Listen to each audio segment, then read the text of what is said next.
So Bray Wyatt was the one that said, "No, you're with us now." He was the one, and like I think when I got released, I texted him and I said, "Hey man, you're the one that did this for me, and I'll never forget that." Dude. So we'll probably talk about the release in a little bit, but everybody was so cool after that too. Yeah, we can talk about like how was what was the general consensus of the WWE locker room? Well, becoming like friends with a lot of them, they're all texting me. They're like, "Dude, we didn't see this coming. Like you were on TV every week. You were doing great. Like you were, this Carmella thing, like you said, it's not paid off yet. She still has the briefcase. Like you're the one that grabbed it. Like that. Like a lot of them are saying this briefcase basically has your face on it. So that's what I'm saying, man. Like to me, I just like, man, like that's why I always try to blame myself. I'm like, did I do something wrong? Did I say something wrong? And if I did, why didn't they just pull me aside? And like, what would like? It's still the not knowing sucks. Like it's just, But like. This is not the same thing because I wasn't let go, but just to try and let you know kind of the stuff that all of us go through. Last year, I don't remember the exact time frame. Maybe it was in November, maybe.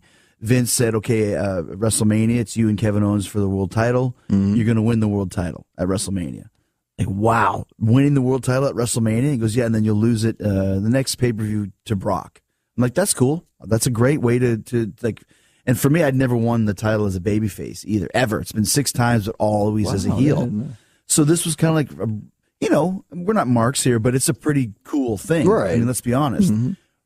1 week later, Survivor Series happens, Brock versus Goldberg. Goldberg beats Brock in a minute. Right. And that's when Brock went, I can work with this guy. I want to work with him. I'll lose in a minute, but only if I can beat him for the title at WrestleMania. And Vince had to make a decision. What's the bigger box office? Right. And obviously it was Brock and Goldberg, and Chris and Kevin take back seat. Now, to me as a performer, instantly I start looking within, like, is it something I did? No, it's not. It's business. Like we said, business is business. And I have these players, I have these action figures, and these guys will stand here, and these guys will do this. And if I want to switch them, I can switch them because that's what I do. So it's you're not the only guy that is. Everyone goes through that. Obviously yours is a little bit more final because you actually did get released. But I don't think it's you. Like if you had screwed up and got released, you'd feel even worse. Or maybe you'd feel better. I don't know. Well, just knowing would make me feel better. Yeah. I'm not bitter about it at all. Like I I can't be like bitter about dude, all that stuff I did. Like I never would have thought I'd done, and I had so much fun. Like it was so great working there. Like the guys in the locker room were so fun to be around. Guys like Luke Harper, he's just like hilarious. Nobody, super funny, and Daniel Bryan, and like just talking with like Fandango every day about baseball, and like Dolph Ziggler and I, towards the end there became like close, and like and then Carmella and I like became like good friends. Like we spent 11 months on TV together and doing house shows every week.